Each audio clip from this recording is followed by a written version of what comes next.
My names are Emilia Kaira Simtenda, consultant under Zika.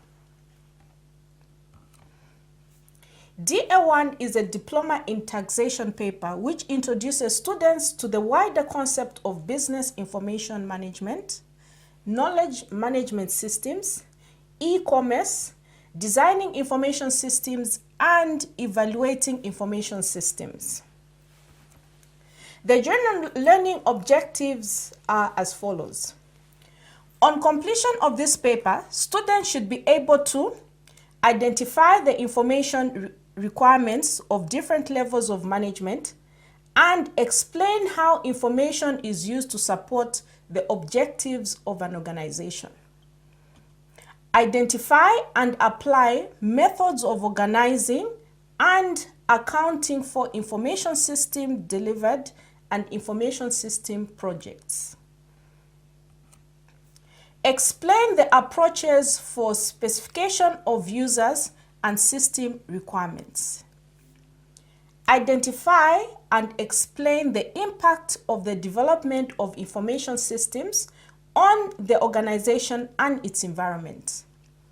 Explain how information systems are implemented and the approach to monitoring and evaluating. Unit 1 will cover organizational information. This unit forms a fundamental building block for a tax practitioner by examining the organization concept in which the management information system is provided to support the business strategies of an organization. The learning objectives are as follows. Explain an approach that an organization may follow to formulate its strategic business objectives. Discuss how information systems may be used to assist in achieving these objectives. Distinguish between a business strategy and an information system strategy. Identify responsibilities for the ownership of an information system strategy. Identify current trends in information technology and the opportunities that they offer to an organization. Describe the communication infrastructures found within an information functions. Unit 2 looks at managing information systems. This unit introduces the candidate to the organizational and investment assessment framework for management information system and show the effect of MIS on performance measurement and the new ways of working. The learning objectives are as follows. Briefly describe the types of costs incurring delivering information systems. Describe how the costs of the information system functions may be distributed between the customer departments. Explain the principles, benefits, and drawbacks of cross-charging costs. Discuss the issues arise by establishing the information system function as a cost of profit center. Describe the advantages and disadvantages of establishing the information system function as a separate company. Explain the purpose and the objectives of a feasibility study. Evaluate the technical, operational, social, and economical feasibility of the proposed project. Describe the categories, the benefits, and the cost of the proposed project. Apply appropriate investment appraisal techniques to determine the economical feasibility of a project. Define the typical content and structure of a feasibility study report. Identify the roles and responsibilities of staff who will manage and participate in the project. Define in detail the role and responsibility of the project manager. Explain the concept of a flat management structure and its application to a project-based system development. Unit 3 looks at designing information systems. This unit of designing an information system describes the various approaches to systems and the stages that are involved in designing and delivering information systems. The learning objectives are as follows. Define the participants in the system development process. Describe the waterfall approach to the system development and identify its application in the representative system development methodology. Describe the spiral approach to the system development and identify its application in a representative system development methodology. Discuss the relative merits of the waterfall and the spiral approach, including an understanding of a hybrid approach that includes elements of both the waterfall and the spiral approach. Explain how prototyping may be used in defining external design. Define a case tool and give a brief list of the representative products. Describe a range of features and functions that a case tool may provide. Explain the advantages of using a case tool in the system development process. Define a fourth-generation language and give a brief list of preventative products. Describe a range of features and functions that a fourth-generation language may provide. Explain how a fourth-generation language contributes to the prototype process and describe the relationship between the project management and the system development process. Unit 4 looks at managing organization projects. This unit explores the concept on the nature of projects, the characteristics of projects that are proposed to business as usual activities, and the techniques for managing, controlling, monitoring, and project implementation. The learning objectives of this unit are as follows. The nature and characteristics of projects and project management. Demonstrate working knowledge of monitoring and evaluation techniques and the tools in project management. And be able to identify, list, and apply the key project implementation issues and methods. Unit 5 looks at knowledge management and information systems. This unit emphasizes the importance of organization knowledge, clearly that knowledge can be used as an asset for gaining competitive advantage in the business world. The learning objectives of this unit are as follows. Describe the different organization forms and their effect on information system. Discuss ways in which office automation may be implemented. Describe knowledge distribution and automation systems. Describe knowledge sharing through group collaboration systems. Take your career prospects to the next level with Zika. Our diploma in accountancy is an essential qualification if you're planning on entering the accounting profession. The Zika Tax program at both certificate and diploma level equips you with an enhanced understanding of the field of taxation. Our diploma in public sector financial management is ideal for accountants or trainee accountants working in the public sector. And CA Zambia, a respected designation designed to ensure that graduates are highly trained to hold senior positions in the workplace. You can study through flexible options like self-study as well as part-time or full-time through our accredited tuition providers. Zika sponsors the top CA Zambia graduate to the One Young World Summit for Young Leaders and also offers scholarships to the top university accountancy graduates from recognized universities. Visit zika.co.zm now for more information or find us on Facebook and LinkedIn.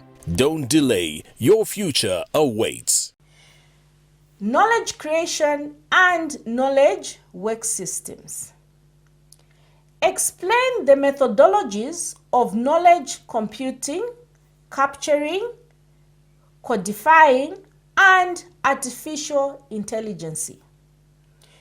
Describe the database management system and discuss approaches to data mining as well as data warehousing. Unit 6 looks at networking and the internet. In this unit, it will require you to examine in detail the concept of e-commerce and some of the modern organizations form types and the effect of e-commerce on tax liability recognition. The learning objectives of this unit are as follows. Explain the feature of a virtual organization.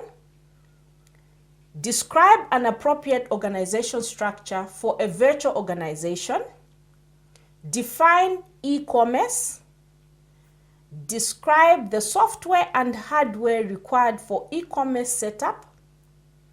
Demonstrate the benefit and pitfall of e-commerce.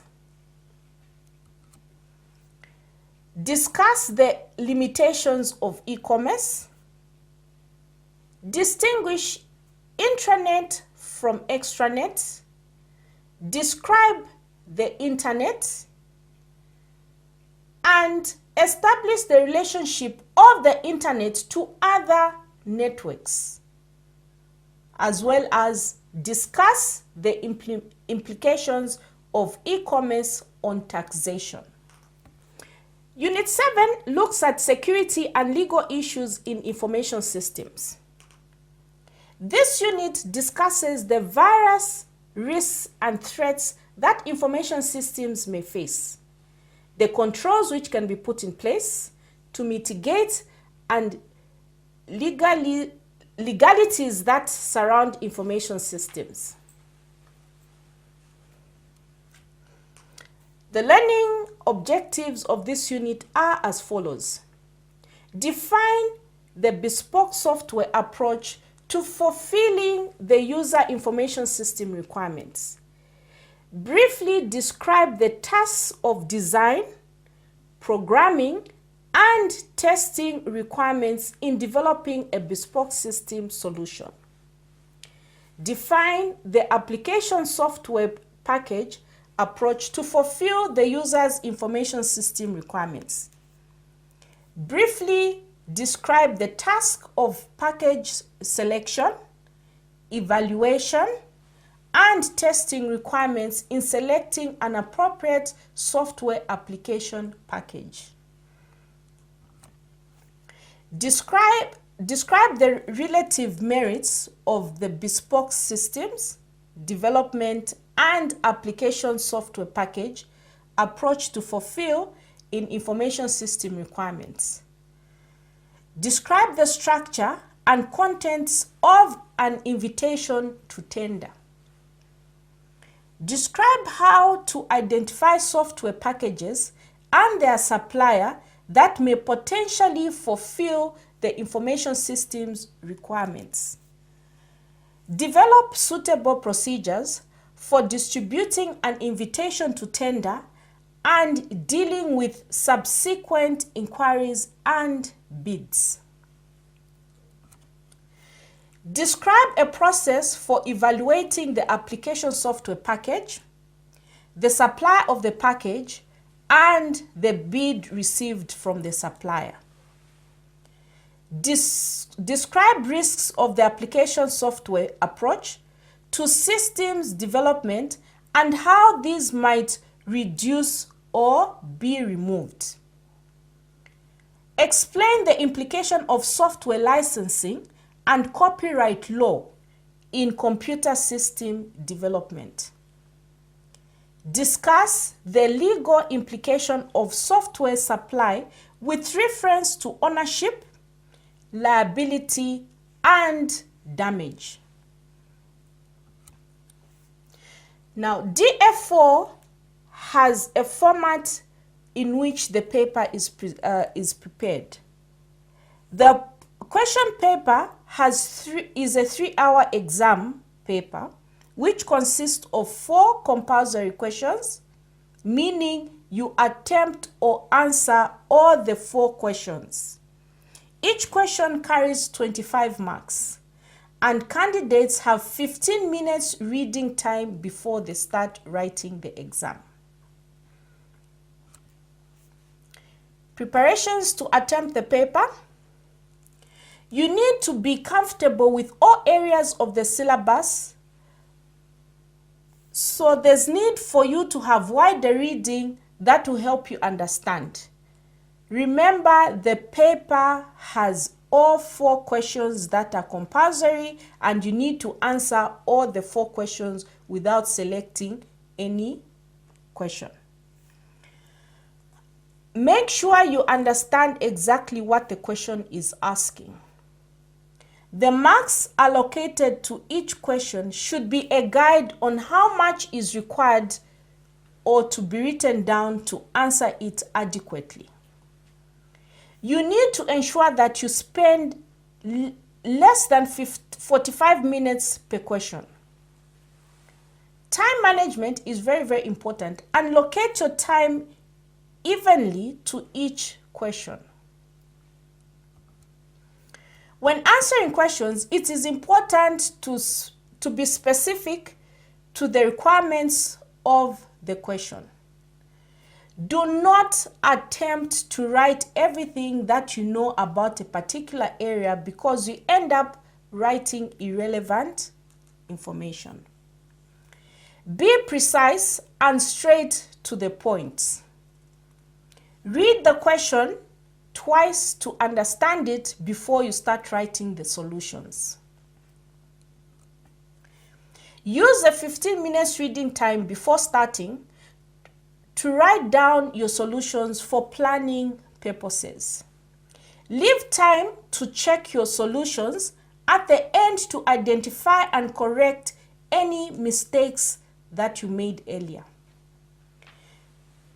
The scenario questions are meant to help you relate practical situations in the business industry with the knowledge or skill that you require when studying your profession.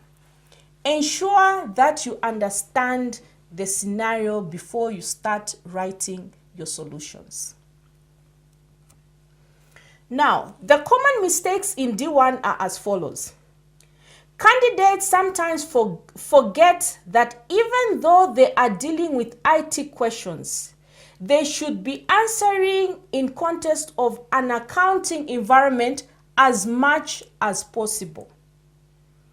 Candidates are expected to demonstrate or apply knowledge in cases where common words such as distinguish, illustrate, explain, differentiate. These terms are wrongly used and wrongly understood by students.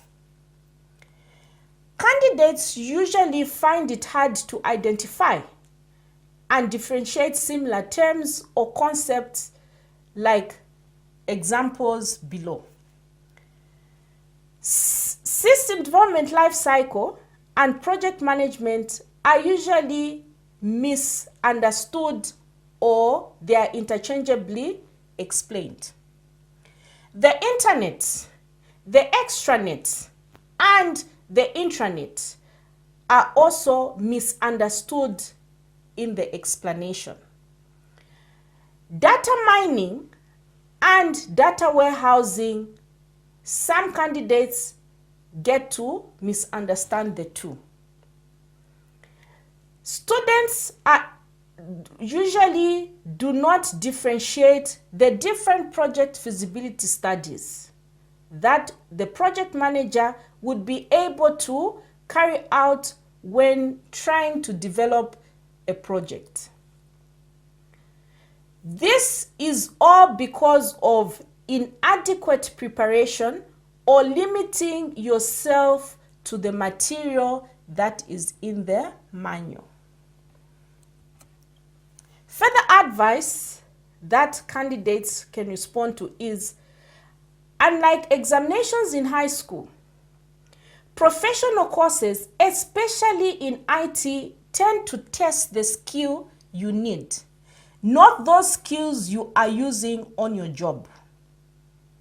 This exam tests how much you know and the judgment you are expected to make in different situations. Do not just memorize your work. You need to understand it. Preparation is key. Hence, create a study schedule. Read, review, and revise. Read the course manual completely. Review the manual, browse through it, and consolidate your understanding. And revise by posting questions to yourself based on your reading as well as your manual. Practice past papers, especially the recent ones. Plan your examination day. Wake up in time. Do not enter your exam feeling tired or exhausted. It is very, very important that you sleep, have enough sleep. Do not study overnight. Take a rest so that you enter your exam with a fresh mind. Write neat work on your exam answer script and label the answers clearly as required. Thank you very much, learners. I hope this was of help to you.